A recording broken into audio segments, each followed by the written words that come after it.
Demokrasi dikatakan sebagai sistem paling sempurna, tetapi demokrasi ternyata bisa hancur karena dua hal. Pertama, kudeta bersenjata. Kedua, pemimpin yang terpilih dari demokrasi itu sendiri.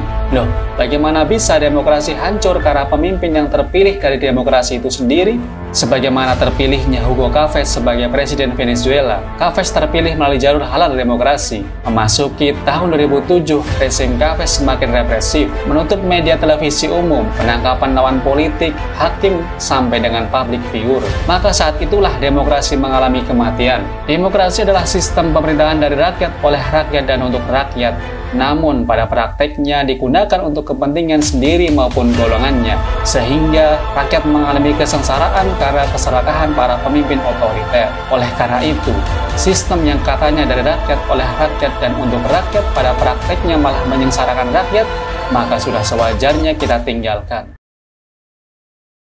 Dalam buku How Democracy Died, buku yang syarat akan liku demokrasi Amerika, diutarakan langkah-langkah ide pencegahan. Pencegahan apa? Tentu saja pencegahan agar demokrasi tidak mati oleh pemimpin otoriter. Ide tersebut dinamai fungsi penjagaan demokrasi. Pertama, suara pemilih diwakilkan oleh orang katanya ahli di masing-masing daerah, sehingga para katanya ahli tersebut dipercayakan sebagai penjaring calon pemimpin otoriter. Karena munculnya partai politik, sehingga para ahli tersebut berganti dengan delegasi partai politik, sehingga penjaring calon pemimpin otoriter dilakukan oleh partai. Dalam hal tersebut ternyata lebih efektif sebagai fungsi penjagaan demokrasi. 1968 terjadi insiden pembunuhan Capres Robert F. Kennedy yang membuat publik gempar. Terjadi kerusuhan antara penduduk sipil dengan aparat hukum karena wakil F. Kennedy maju sebagai Capres. Akhirnya dibentuk komisi khusus untuk menyelesaikan kekecewaan masyarakat akan demokrasi saat itu. 1971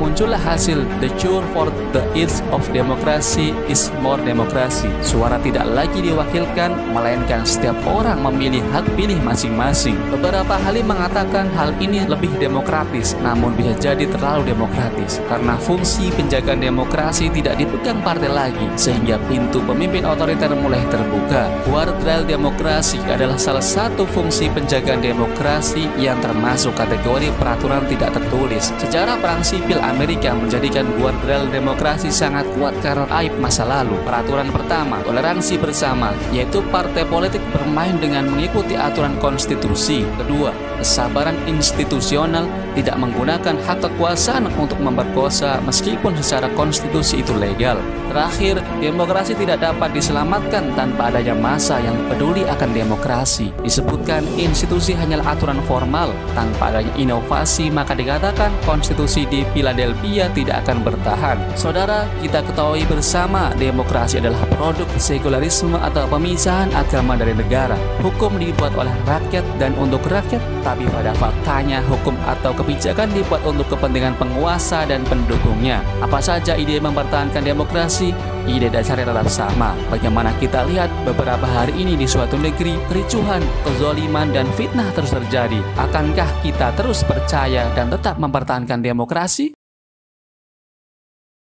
David S. Mason, purna profesor dalam bidang sains politik, dalam bukunya Berakhirnya Abad Amerika mengatakan, Amerika kini berada di akhir periode kepemimpinan global dan dominasi yang kita nikmati selama 50 tahun. Negeri ini sudah bangkrut secara ekonomi, kita kehilangan dominasi politik, ekonomi, dan sosial. Kita tidak lagi bisa dibandingkan dengan negeri lain dan tidak lagi dikagumi sebagaimana dulu. Kita pun tidak lagi dianggap sebagai model ekonomi dan politik seperti dulu. Sungguh ini merupakan pergeseran global dalam sejarah dunia, baik bagi Amerika dan seluruh dunia. Ketika pengamat Amerika Utara dan Eropa Barat sedang prihatin akan berakhirnya kekuasaan Amerika, sebagian dunia merasa lega dan yang lainnya bertanya-tanya pertanda apa di balik akhir ini. Dalam hadis Nabi tentang 5 masa, setelah fase keempat dikatakan, kemudian akan ada kekuasaan yang diktator, mulkan jabariyah, yang ada atas kehendak Allah. Kemudian Allah mengangkatnya apabila Dia berkehendak mengangkatnya. Kemudian akan ada khilafah yang menempuh jejak kenabian, khilafah ala minhaji nubuwah. Kemudian beliau diam. Hadis riwayat Ahmad. Hadis ini merupakan kabar gembira akan bangkitnya kejayaan umat Islam dengan masa khilafah ala minhaji nubuwah kedua atas izin Allah. Kebangkitan Islam telah diutarakan oleh Nabi sekitar 14 abad yang lalu, namun kebangkitan tersebut berusaha dijegal oleh musuh-musuh Islam. Intelijen Amerika menganggap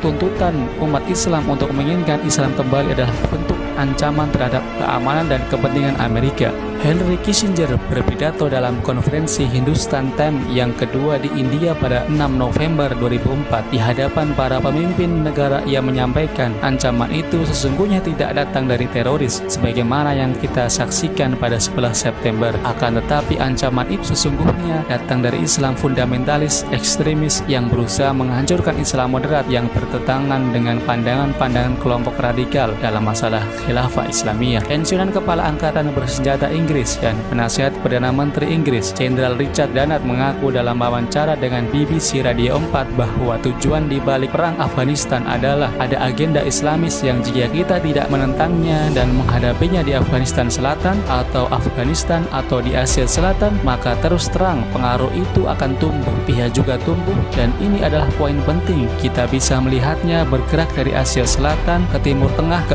Afrika Utara dan merupakan pertanda dari kekhalifahan Islam di abad 14-15. Namun tidak peduli sekeras apapun musuh Islam berusaha menjegal kebangkitan Islam, tidak peduli sebanyak apapun sekutu-sekutu yang mereka miliki, bahkan sekalipun umat Islam dikepung dari berbagai arah, ketika Allah berkehendak, kekuatan apa lagi yang bisa menandingi kekuatan Allah?